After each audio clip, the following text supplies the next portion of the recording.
Nadia Márquez, la pastora y senadora favorita de Karina Milei.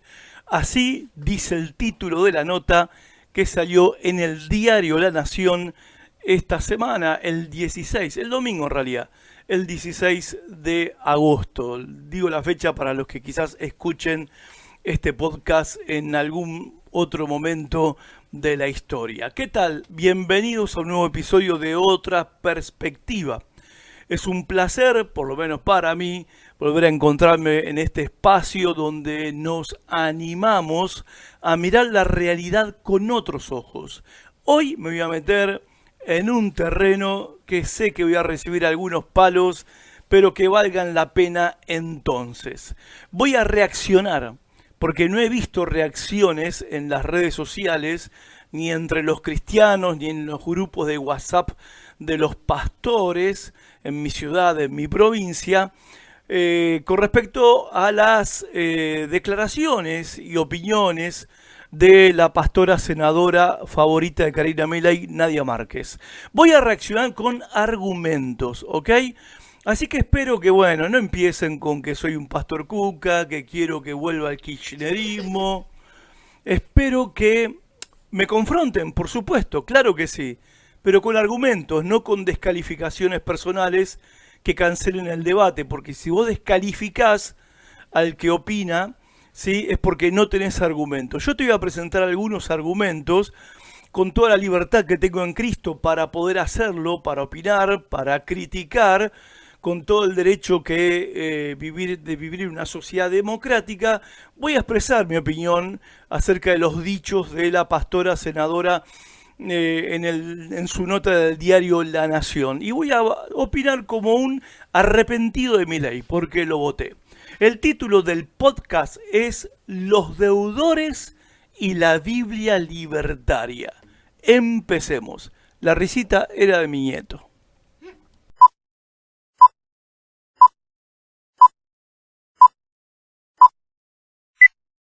Hablando de aberraciones, en la nota dice la pastora senadora Nadia Márquez que encontró en el presidente el que mejor representa los valores que ella tenía desde antes que existiera la libertad avanza. La justicia social es aberrante, sostiene la pastora senadora. Ahora, esto en la boca de una senadora nacional ya suena a una aberración, pero en la boca de una pastora suena a ignorancia bíblica. En el Antiguo Testamento, el clamor por la justicia social es uno de los temas centrales del mensaje profético. Los profetas alzaron la voz directamente contra la corrupción judicial, la explotación de los trabajadores, la acumulación desmedida de tierras y la indiferencia hacia los sectores más vulnerables, como las viudas, los huérfanos, los pobres y los extranjeros. 5 referencias bíblicas del Antiguo Testamento de profetas que denuncian la falta de justicia social. Hay muchas más, elegí 5. Amós capítulo 5, verso 11 al 12 y Amós capítulo 5, del verso 24, denuncia Amós la opresión económica y la corrupción judicial en las puertas de la ciudad lo hace. Dice, pisotean a los pobres, robándole el grano, o sea, la comida cotidiana, con impuestos y rentas injustas. Ejemplo, el IVA, el 21%, que es el único impuesto que no se modificó. Se sacaron impuestos para los grandes empresarios y los ricos de la sociedad, pero el impuesto que paga la masa de trabajadores, jubilados y pobres de la sociedad, ese impuesto no se tocó. Es el impuesto que se paga cuando compras leche, pan, carne, etcétera, los que pueden comprar. Sigue diciendo Amós, quiero que la justicia sea tan corriente como el agua y que la honradez crezca como un torrente inagotable. ¿A qué justicia se refería Amós? A la justicia social. Isaías, capítulo 10, versículo 1 y 2. El profeta arremete contra las leyes y decretos emitidos por las élites para institucionalizar el despojo. Dice Isaías, ¿Qué aflicción les espera a los jueces injustos y a los que emiten leyes injustas? Privan a los pobres de la justicia y les niegan sus derechos a los necesitados de mi pueblo. Explotan a las viudas, las jubiladas, y se aprovechan de los huérfanos. Miqueas capítulo 2, versículo 1 al 2. Miqueas lo que hace es exponer la ambición desmedida y la especulación inmobiliaria que dejaba a las familias campesinas sin hogar. Dice el profeta: ¿qué aflicción les espera a ustedes que despiertan en la noche, tramando planes malvados, se levantan al amanecer y se apuran a realizarlos, solo porque tienen el poder para hacerlo? Cuando quieren un pedazo de tierra, encuentran la forma de apropiárselo. Parece que esto fue escrito ayer. Cuando quieren la casa de alguien, la toman mediante fraude y violencia.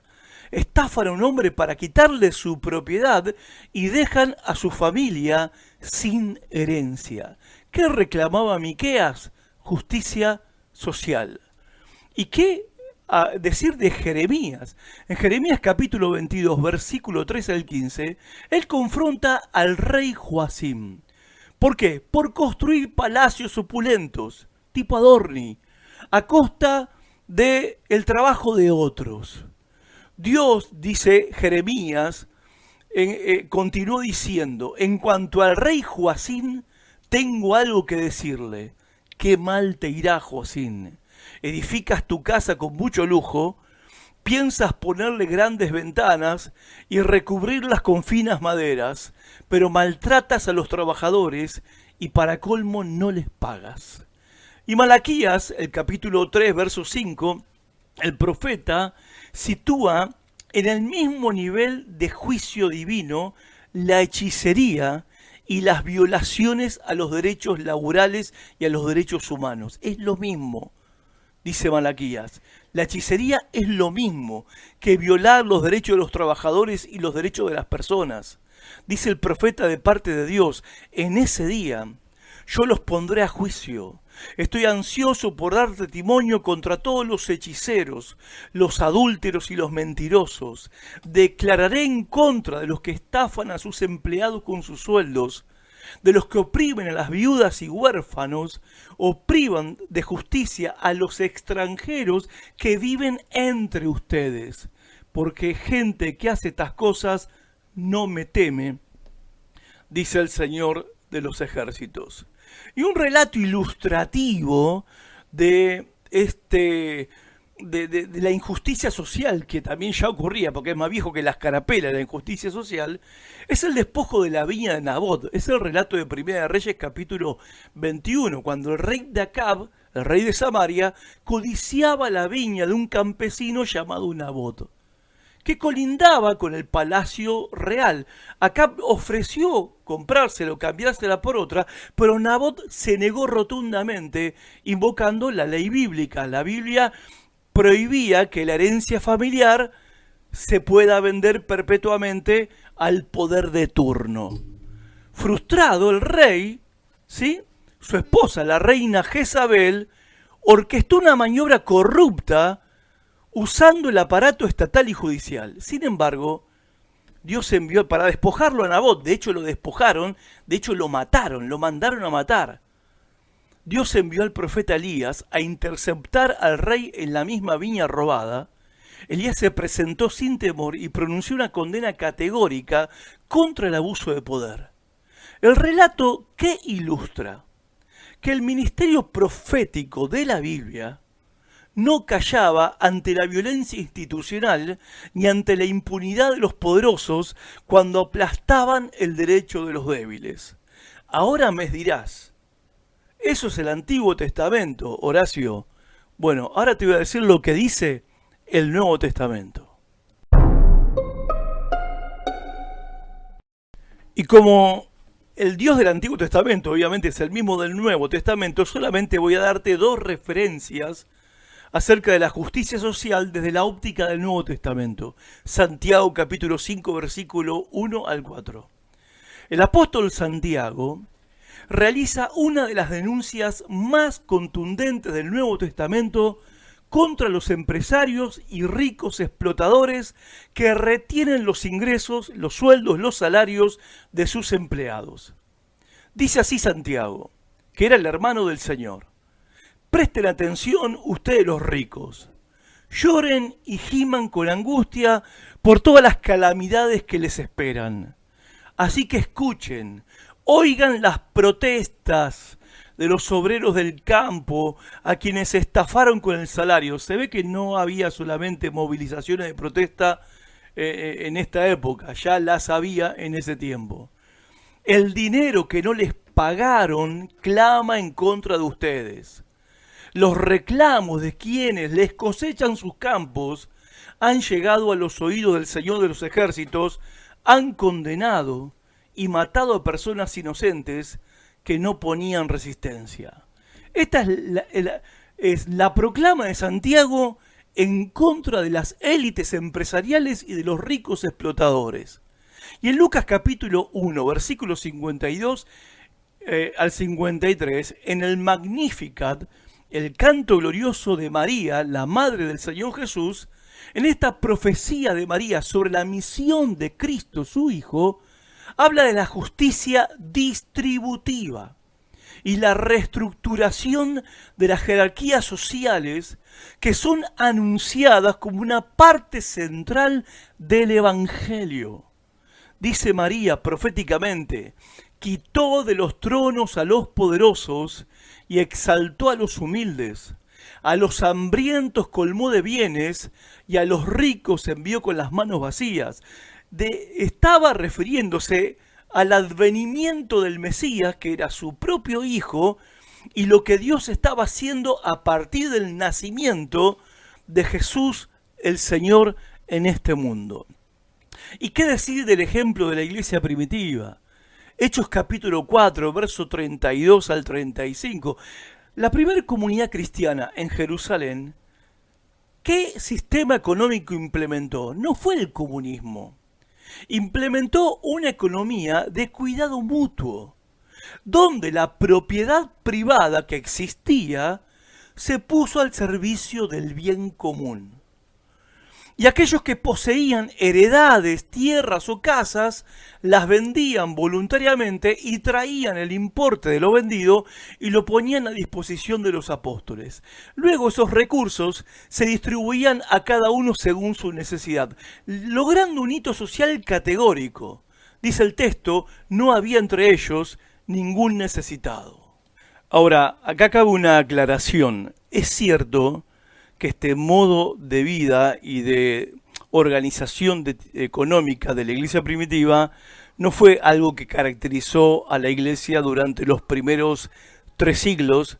No siguieron practicando esta forma de organización económica durante todos estos años y décadas de desarrollo de la iglesia.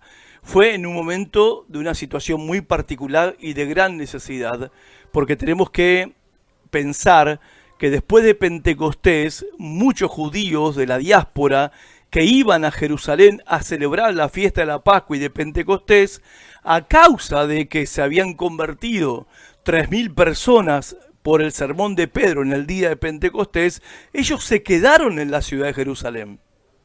Y eran miles de personas, extras, que abarrotaban toda la ciudad y que no había hoteles ni capacidad hotelera para poder hospedar a todas esas personas.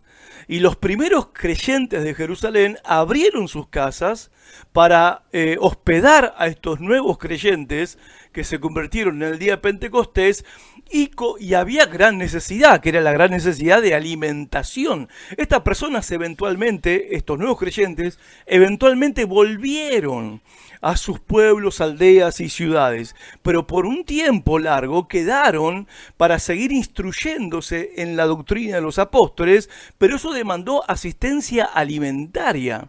Y por eso los creyentes de la ciudad de Jerusalén empezaron a poner sus bienes personales, ¿sí?, al servicio del bien común. Ahora, si pensamos en el apóstol Pablo, solamente dos referencias paulinas sobre la justicia social y la equidad. Una está en 2 Corintios, capítulo 8, versículo 13 al 15, donde Pablo promueve la redistribución y el apoyo financiero intercomunitario, lo que fue la famosa colecta para los pobres de Jerusalén, bajo un principio ético de equidad, citando la ley. Ahora, dice Pablo, no se trata que ustedes sufran necesidad para que otros vivan en la abundancia, sino de que haya igualdad. En el caso presente, la abundancia de ustedes, ahora que ustedes están mejor económicamente, suple la necesidad de ellos, que están mal económicamente, para que un día la abundancia de ellos supla la necesidad de ustedes. Así habrá igualdad, de acuerdo con lo que dice la Escritura. El que había recogido mucho no tuvo de sobra, y el que había recogido poco no sufrió escasez. Esto se llama justicia social. En Gálatas capítulo 2, versículo 10, al definir los pilares de su misión apostólica junto a los líderes de Jerusalén, Pablo, en su gran reunión con Pedro, Santiago y Juan, él enfatiza que la atención de los desposeídos fue un mandato central e irrenunciable. Dice el apóstol Pablo, con referencia a el mandato o al pedido de las columnas de la iglesia que estaban en Jerusalén, Pedro, Santiago y Juan. Dice Pablo, solamente nos pidieron que nos acordásemos de los pobres, lo cual también procuré hacer con diligencia. Y hay que decir esto hoy en día, la única iglesia hoy que levanta la voz por los pobres es la iglesia católica. Me saco el sombrero, de verdad. Es verdad que no comulgo con la mayoría de sus doctrinas, pero son los únicos que levantan la voz en contra de la injusticia social que hoy arrasa en nuestra nación.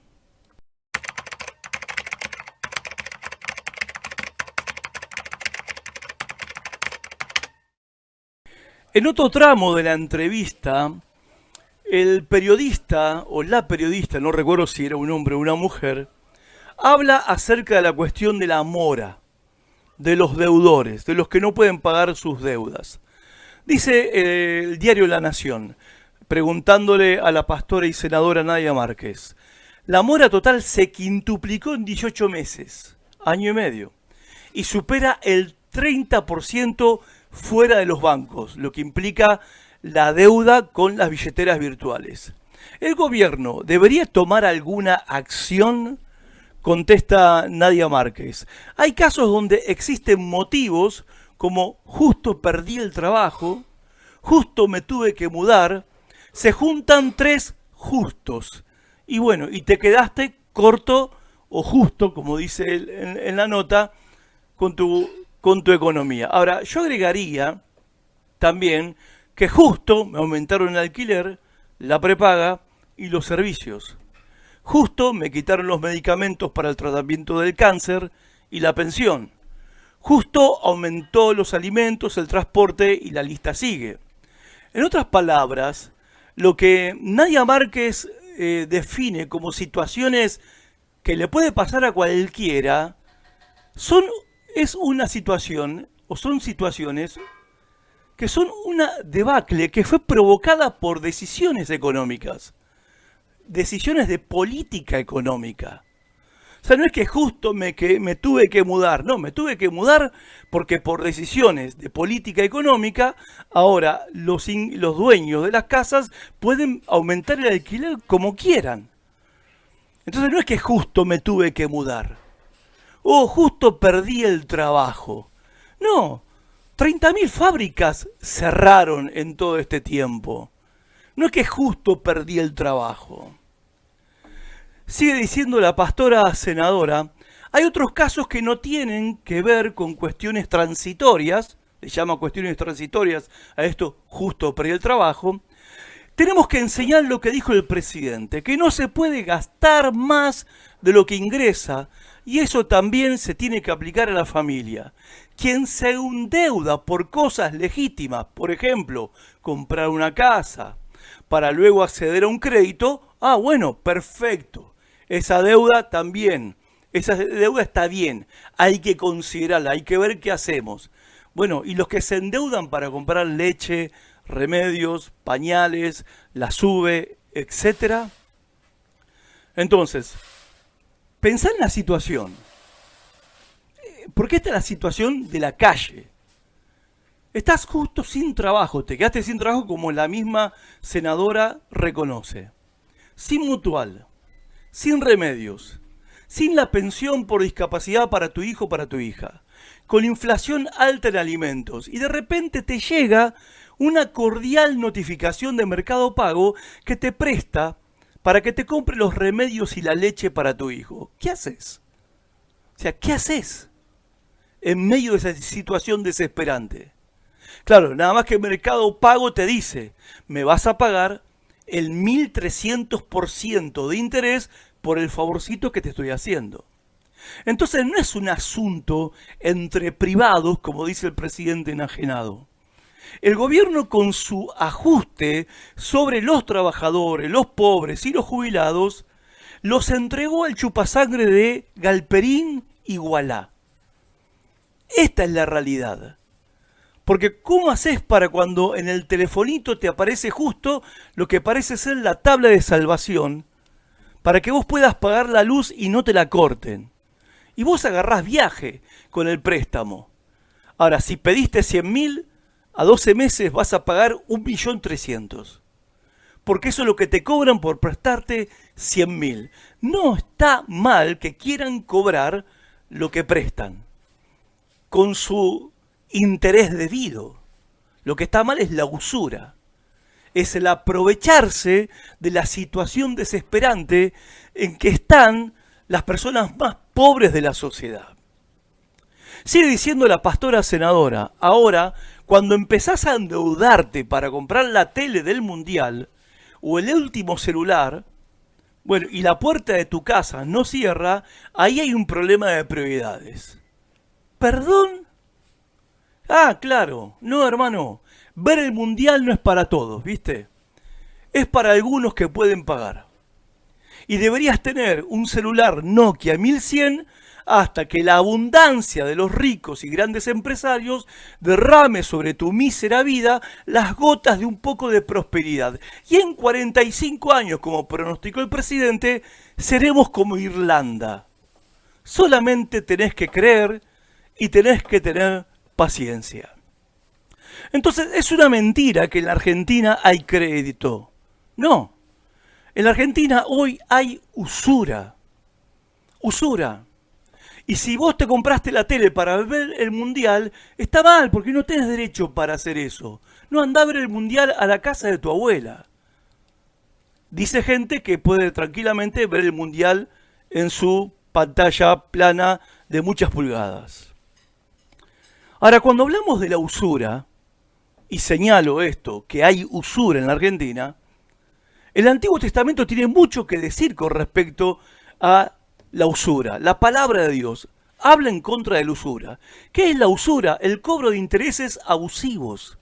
La explotación financiera de los pobres era condenada contundentemente por los profetas, porque violaban la ley del pacto, Éxodo 22:25, que prohibía lucrar con la necesidad de tu compatriota. Hay 3 referencias proféticas, en realidad hay decenas, solamente voy a citar 3. Contra la usura. Ezequiel capítulo 18. Ezequiel describe las marcas de un hombre justo, señalando que no presta a interés ni cobra usura. Más adelante advierte, quien comete este abuso no vivirá, ciertamente morirá, y su sangre será sobre él. Ezequiel capítulo 22, verso 12, Dios señala la raíz de la corrupción. Usura e interés has tomado, y a tus prójimos has defraudado con violencia, y de mí te has olvidado, dice el Señor. O sea, el Señor está equiparando el trato que se tiene hacia los pobres y desesperados con el respeto que le tenés a Él. En Isaías capítulo 58, versículos 6 al 7, Isaías cuestiona el ayuno ritual de los israelitas mientras explotan económicamente a otros. O sea, iban a la reunión, cantaban sus canciones, practicaban su ayuno ritual, y Dios le dice por medio del profeta, no, esta es la clase de ayuno que quiero. Pongan en libertad a los que están encarcelados injustamente. ¿Quiénes estaban en cana? Los que no podían pagar sus deudas. Alivien la carga de los que trabajan para ustedes. Está hablando de la clase trabajadora. Dejen en libertad a los oprimidos, a los que trabajaban y vivían para pagar sus deudas. Y suelten las cadenas que aten a la gente, porque eso son las deudas, son cadenas. Compartan su comida con los hambrientos. Acá, viste, ese refrán que tenemos, esa frase que tenemos, que suena tan altruista y tan moralista y tan de tener una clarividencia y sabiduría intelectual impresionante. No tenés que darle el pescado, tenés que enseñarle a pescar. Compartan su comida con los hambrientos. No dice que le des una caña para pescar. Den refugio a los que no tienen hogar. Denles ropa a quienes la necesitan y no se escondan de parientes que precisen su ayuda. Viste que hoy todos están yendo a vivir a la casa de los papás y de las mamás con los hijos. Porque están entre las familias ayudándose, porque no hay quien te ayude. Y la promesa dice, entonces su salvación llegará como el amanecer. Me da un poco de indignación porque la verdad que a lo largo de mi vida he leído varios libros sobre el tema del ayuno y este era el texto clave que se usaba para los ayunos y los autores norteamericanos, porque siempre hemos consumido la teología norteamericana, siempre espiritualizaron este texto. Y hablaban de las cadenas espirituales, de los oprimidos espirituales, de los encarcelados espirituales y de las cargas espirituales. Ahora entiendo por qué hablaban solamente en términos espirituales, porque ellos no podían hablar de tener que liberar y de ayudar a los que estaban oprimidos por las deudas, porque ellos, los norteamericanos, o el gobierno, o el Estado norteamericano, son los endeudadores seriales de muchas naciones a través del Fondo Monetario Internacional, y por eso tenían que espiritualizar el famoso texto del ayuno que Dios escoge en Isaías capítulo 58. Claro, no podían hablar de justicia social. Y un relato ilustrativo de esto de la actitud de Dios en contra de la usura es la protesta que le hacen a Nehemías en Nehemías capítulo 5. Durante la reconstrucción de las murallas de Jerusalén tras el exilio, la comunidad judía sufrió una grave crisis económica que fue provocada por la sequía y por los elevados impuestos del imperio persa. Los campesinos y familiares pobres tuvieron que empeñar sus campos para comer. Empeñaron sus viñedos, e hipotecaban sus casas para comprar comida y pagar impuestos. Cuando el dinero se terminó, los prestamistas, o sea, los galperines de la vida, comenzaron a exigir las tierras como pago y a tomar a los hijos e hijas de los deudores como esclavos por la deuda. Cuando Nehemías se entera del clamor del pueblo, se llenó de indignación. ¿Exigís interés cada uno a su hermano? Y él convocó una gran asamblea pública y confrontó abiertamente a las élites y a los gobernantes, recordándoles que mientras unos luchaban por rescatar a sus hermanos del cautiverio de los gobiernos paganos, ellos los volvían a vender en esclavitud a causa de los intereses impagables que les imponían. Confrontados estas élites y estos gobernantes por la falta de temor a Dios, estos acreedores se quedaron callados, no tenían argumentos ni excusas. Parece que sí tenían una conciencia que todavía les hablaba. Y Nehemías los obligó a restituir inmediatamente las tierras, las casas y el dinero cobrado indebidamente. Ahora déjame que te voy a hablar de la ley de inocencia fiscal de Moisés. ¿Sabías?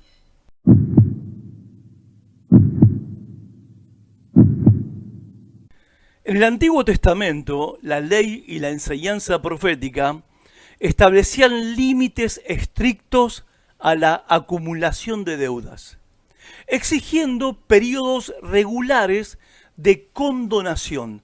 Se le llamaba en hebreo Shemitah. Y eran periodos donde se condonaban las deudas y se restituían los bienes empeñados.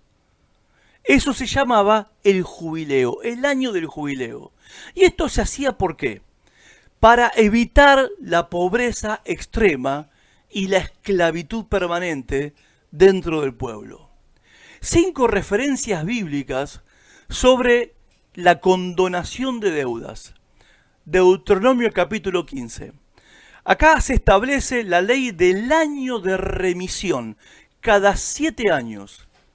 Al fin de cada 7 años, dice el texto, harás remisión. Dios le ordena a Moisés al pueblo. Todo acreedor que haya prestado algo a su prójimo, lo perdonará. No le exigirá a su prójimo ni a su hermano, porque la remisión del Señor ha sido proclamada. Capítulo 15 de Deuteronomio, versículo 7, dice, es una advertencia contra la mezquindad humana ante la proximidad del año del perdón. Porque cuando había paisanos que se habían esclavizado para pagar deudas que tenían, los amos, cuando se acercaba el año en que tenían que perdonar las deudas y devolver los bienes, ya miraban mal y enojado a su paisano esclavizado. Dice el texto, si hubiere en medio de ti menesteroso, necesitado, no endurecerás tu corazón con él.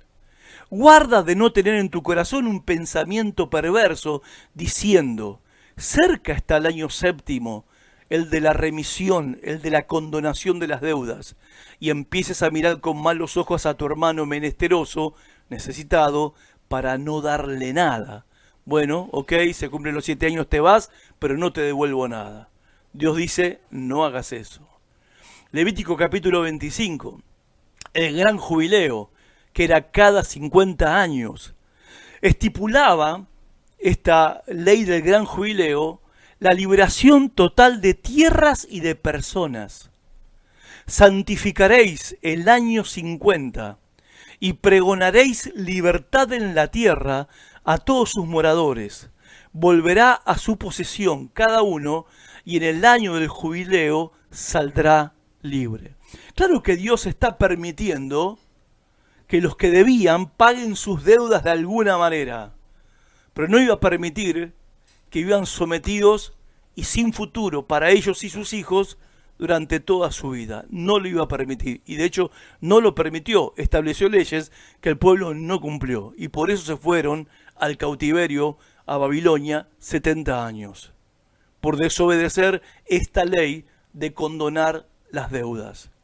En Deuteronomio capítulo 15, verso 2 al 14, ordena no solo perdonar la deuda de servidumbre al 7º año, sino proveer al endeudado para su reinicio. Yo sé que quizás a alguno ya le está chinflando, ¿no? Rechinando los oídos, pero esto dice tu Biblia. Dice, si se vendiere a ti tu hermano hebreo, para pagarte lo que te debe, se vende como esclavo, al 7º año lo vas a dejar ir libre. Y cuando lo dejes ir libre, no lo vas a enviar con las manos vacías. Y ya te conté de Nehemías, en el capítulo 10, el pueblo de Israel, tras el exilio, firmó este pacto solemne, comprometiéndose nuevamente a obedecer la ley de condonación que habían abandonado. Después de Moisés, abandonaron la ley de condonación y estuvieron 70 años en el exilio y en la cautividad, dominados por otras naciones más poderosas. Si te hace acordar a lo que le pasa a los países de Hispanoamérica, bueno, no es casualidad. Ahora, cuando vuelven 70 años después, el problema persistía. Pero hicieron un pacto, que después no cumplieron tampoco. Pero el pacto histórico fue diciendo, las élites de Israel, asimismo empeñamos nuestra palabra de que el séptimo año dejaremos descansar la tierra y remitiremos, condonaremos toda deuda. Un relato ilustrativo de esta época es lo que ocurre con el profeta Eliseo y la viuda del profeta, de otro profeta, en 2 Reyes capítulo 4, una mujer viuda de uno de los siervos de la escuela de los profetas, acudió angustiada a Eliseo. Su esposo había muerto dejando una deuda pendiente y el acreedor había llegado a su casa dispuesto a llevarse a sus 2 únicos hijos como esclavos para saldar la cuenta por la fuerza. La viuda solo contaba en su casa con una pequeña vasija de aceite, nada más.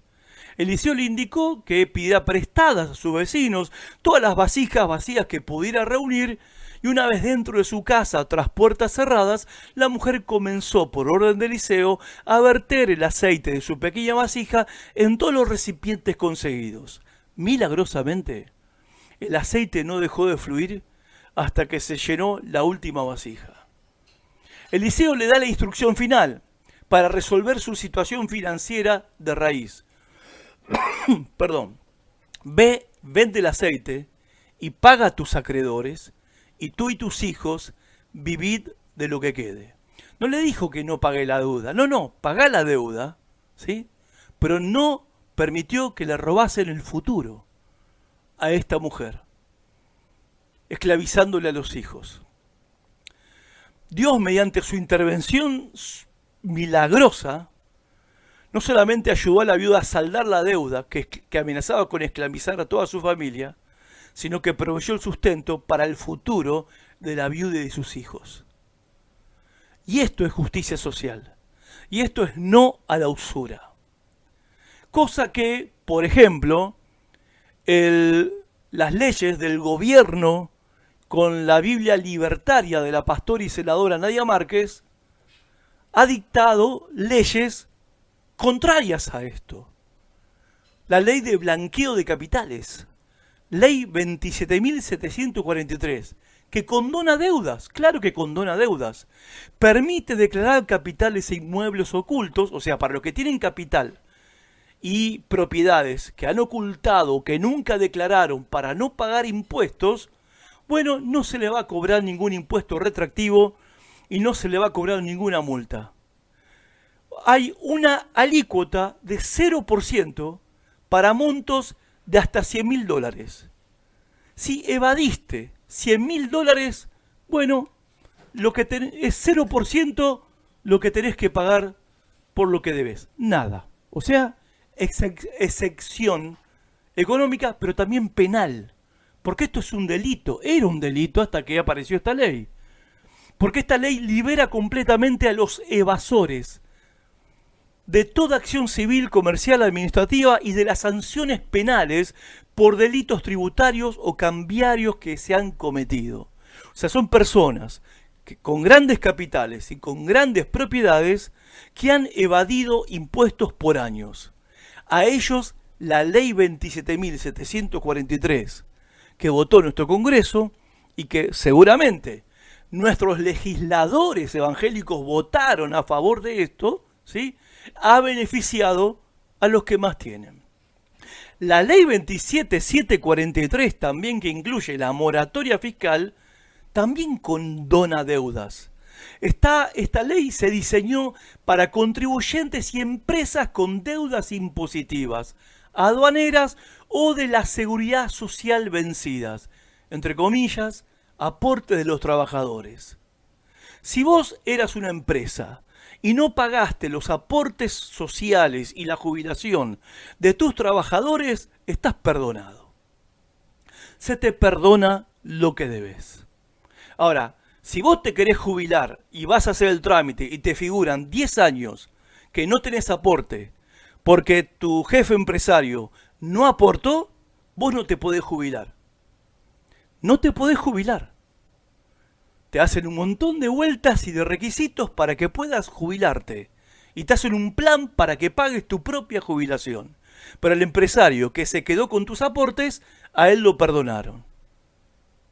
Y el beneficio clave de esta ley de moratoria fiscal es que otorga la condonación de hasta el 100% de los intereses punitorios y de la totalidad de las multas.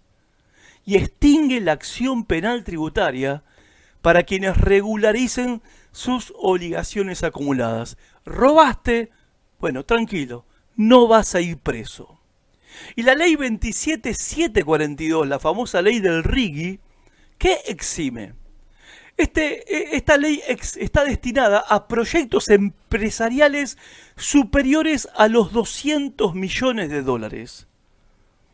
¿Cuál es el beneficio para los que ven los empresarios que traigan 200 millones de dólares a la Argentina para poner una empresa? Un blindaje fiscal por 30 años. No pagás impuestos. Un caso testigo. Un empresario desarrollador inmobiliario mantuvo durante años 2 departamentos en el exterior sin declarar a la AFIP y dólares en billete en negro para eludir el cobro de impuestos a las ganancias y bienes personales. Bajo el marco normativo que había, enfrentaba reclamos retroactivos por impuestos omitidos y multas del 100 al 300% del monto que había evadido y una causa en la justicia penal tributaria. Cuando se promulgó la ley 27743, el desarrollador inmobiliario, al depositar sus dólares en una cuenta especial del sistema financiero llamado CERA y declarar los inmuebles que tenía escondidos, accedió a una tasa efectiva del 0%. 0% es lo que paga. O sea, nada. Todo esto mientras que, hace 3 días, en clínicas y sanatorios privados de Río Negro, Neuquén, lo debería saber la pastora senadora Nadia Márquez, en su provincia, en Chubut y en La Pampa, anunciaron un corte total de atención por 24 horas a todos los jubilados del PAMI. Todo esto, mientras la misma ministra de Seguridad Monte Oliva reconoce en un reportaje con Eduardo Feynman que una de las causas de suicidio en las fuerzas de seguridad es que no pueden pagar sus deudas. Ahora, hay perdón para el desarrollador inmobiliario evasor, debe 0%, pero no hay perdón para un gendarme o policía, pero sí para este hombre, ni atención a los jubilados, porque las clínicas suspendieron el PAMI.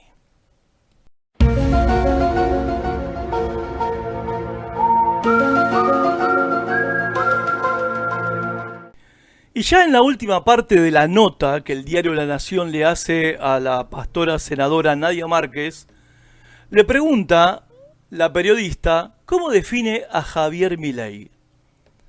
Dice la senadora pastora, un visionario y un gran docente. ¿En serio? En discursos oficiales, durante, por ejemplo, el del Congreso en 2026, la apertura de sesiones en el Congreso, este marzo de este año, un monitoreo realizado por Chequeado registró que el presidente pronunció al menos 56 insultos o descalificaciones a lo largo de sus 100 minutos de alocución. Un promedio de un agravio cada 100 segundos. ¿Eso es un visionario y un gran docente? En las redes sociales como ex Twitter, a principios de año, el Foro de Periodismo Argentino, FOPEA, publicó el informe donde dice que Milei acumuló más de 16.800 publicaciones con expresiones insultantes y estigmatizantes. Y el reporte destacó que el mandatario comparte un promedio diario de 60 posteos con contenidos agraviantes hacia opositores, periodistas, empresas y quienes piensan distinto. Se peleó con un niño, ¿no? Ian Moche, un niño autista de 12 años, recordarán. Y es el referente de un legislador evangélico, un ejemplo, un visionario, un gran docente. ¿Qué te enseña? ¿Qué te enseña? Y una de las últimas preguntas a la pastora senadora Nadia Márquez es: ¿querés ser gobernadora de Neuquén? Y ella contesta: quisiera ser la primera gobernadora mujer de Neuquén. Lo cual me parece, personalmente me parece bien. Tiene todo su legítimo derecho, como todos los ciudadanos que habitan este país, de aspirar a un cargo público para servir a la comunidad, a la sociedad. Ahora, acá hay un dilema que yo no sé si los legisladores evangélicos, que tenemos en cantidades como nunca antes en la historia de la República Argentina, sentados en la Cámara de Diputados y en la Cámara de Senadores, el gran dilema entre lo que es la construcción política y la lealtad al Jesús que tenía predilección por los pobres. Y digo construcción política porque para llegar a ser gobernador de una provincia, en este caso gobernadora de una provincia, hay que construir políticamente. Y la construcción política se maneja con principios que metafóricamente se asemejan a lo que es una guerra. Y es, en cierta medida, es una guerra, es una contienda. Una contienda para lograr el poder. Si yo no entro en esa contienda para lograr el poder, lo va a lograr otro. O puede que yo entre en esa contienda, en esa lucha política con adversarios políticos, y puede que tampoco logre obtener el poder. Pero hay que luchar para obtener el poder. Y se supone que todos los que luchan para obtener el poder, luchan para que una vez llegados al poder, usen ese poder y esa autoridad para gobernar con justicia, con equidad y con amor. Esto en el ideal, obviamente. Ahora, hace poco, en una reunión de pastores, en una provincia de la Argentina, en una ciudad de una provincia argentina, tuve la oportunidad de hablar con un funcionario provincial, evangélico él, y tuve la oportunidad de hacerle algún reproche por la manera en que los legisladores evangélicos votaron leyes que lo que hacían eran recortar recursos para el sector de la sociedad menos favorecido, los jubilados, los discapacitados, recortar recursos, para no decir otra palabra, quitar los recursos al Garrahan, a las universidades, al CONICET y al PAMI. Bueno, la lista es larguísima, ¿no? La motosierra pasó sin piedad por todos lados. Y yo le decía, le reclamaba a este funcionario provincial, evangélico él, hijo de pastor evangélico, que cómo haces para votar estas cosas con tu conciencia cristiana. Entonces él me explicaba algo que obviamente entiendo, que a veces en la construcción política tenés que, como se habla en la jerga, comerte algunos sapos, mirar para otro lado, porque sos un sector pequeño dentro de un partido grande y tenés que ir fortaleciéndote. Tenés que ir fortaleciéndote políticamente y tenés que acompañar a veces leyes que no te gustan. Y acá está el dilema. Acá yo entiendo que esto es la realidad de toda construcción política. Esto es el quehacer de la política. Es un toma y daca. Y de esa manera los grupos pequeños dentro de partidos grandes se van fortaleciendo, ganando lugar, ganando puestos, ganando poder, para el día de mañana poder crecer como partido y poder ofrecerle a la ciudadanía una opción diferente de gobierno.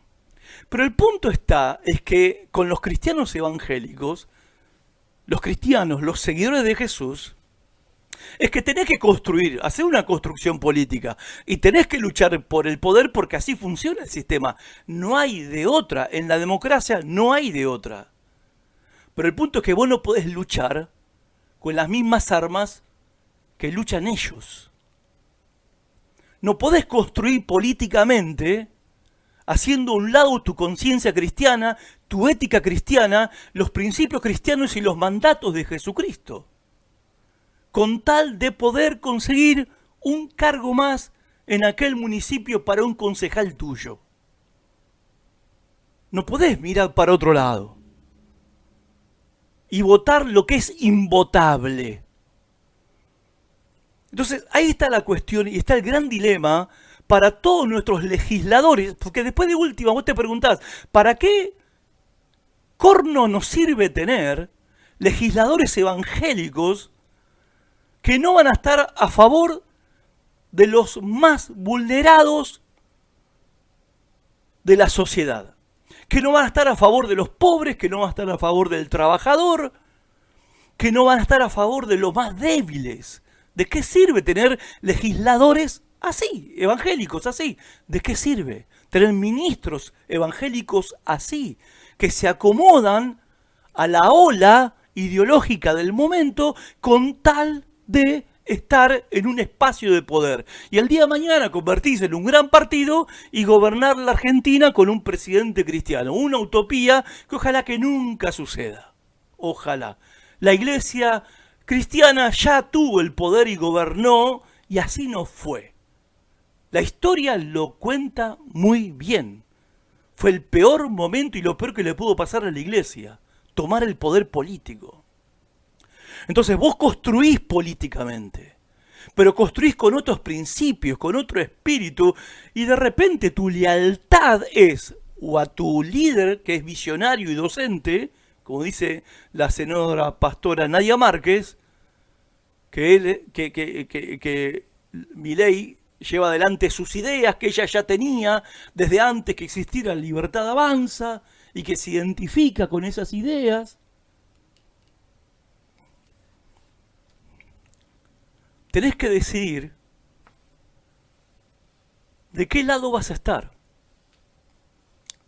Porque la lealtad a Jesús es lo que va a estar en juego. O sos leal a tu líder político, y no me parece mal que seas leal a tu líder político, pero llega un momento que hay límites, donde chocas con un límite, donde vos tenés que decir que no cuando te mandan a mentir. Tenés que decir que no. Yo te colaboro, yo te ayudo, estoy con vos, vamos a cambiar el país, pero no voy a mentir. No voy a mentir. Porque por sobre cualquier líder político está el Señor, el verdadero gobernante, el verdadero rey que gobierna todas las cosas. Y mi lealtad primero es a Jesús, no a los hombres. Y ese es el dilema de nuestros políticos cristianos evangélicos, la cuestión de la lealtad. ¿A quiénes van a ser leales? Porque encima este Jesús al que tienen que ser leales es el Jesús que tiene predilección por los pobres y los débiles.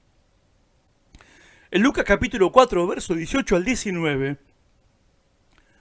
ustedes recordarán, Jesús está iniciando su ministerio público en la sinagoga de Nazaret, y Jesús lee al profeta Isaías para definir cuál es la misión prioritaria que él recibió de su Padre.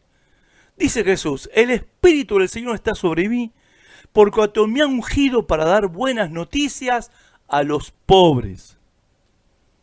No dice los pobres de espíritu acá, como en Mateo capítulo 5. Dice a los pobres. Me ha enviado a sanar a los quebrantados de corazón, a pregonar libertad a los cautivos, los mismos cautivos de los que hablaba Isaías capítulo 58. y dar vista a los ciegos y poner en libertad a los oprimidos. Ahora, ¿ustedes se acuerdan la reacción de los líderes de la sinagoga? Lo sacaron de la sinagoga a las patadas, lo llevaron al borde del risco y lo quisieron tirar. Claro, porque ese año era el año del jubileo. Y Jesús dijo, muchachos, hay que perdonar las deudas y cada uno vuelva a lo suyo y devolver las tierras. No, lo quisieron matar. En Mateo capítulo 25, verso 35 al 40, y termino con esto, es la cena del juicio final. Y Jesús se identifica de manera absoluta y personal con los desposeídos y los vulnerables, estableciendo la atención a ellos como el criterio único de salvación.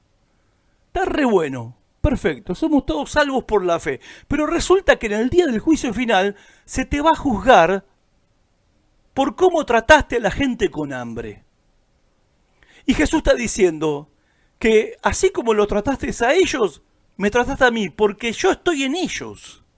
Porque tuve hambre y me diste una caña para pescar. No, me diste de comer. Tuve sed y me diste una caña para pescar. No, me diste de beber. Señor, ¿cuándo te vimos hambriento y te dimos de comer? ¿Cuándo te vimos desnudo y te vestimos? ¿Cuándo te vimos enfermo y atendimos tus enfermedades y tus necesidades de salud? ¿Cuándo hicimos eso? Si lo hiciste por uno de estos más pequeños, lo hiciste por mí, porque yo estaba en ellos. ¿Se entiende que al final de la historia no nos van a juzgar por nuestra doctrina, nuestra teoría, nuestras ideologías? Nos van a juzgar por cómo tratamos a los pobres. El Señor Jesús nos va a juzgar por cómo hemos tratado a los pobres. Yo espero sinceramente que la pastora senadora Nadia Márquez revea sus ideas a la luz de la Biblia y no a la luz de una ideología. Y espero que se ponga en defensa ella y los demás legisladores, los demás legisladores evangélicos, se pongan en defensa de los más débiles y no de los fuertes. Y que puedan estar, hermanos, del lado correcto de la historia del reino de Dios. Soy Horacio Alcaraz de Concordia, Argentina, y esto fue Otra Perspectiva. Hasta la próxima.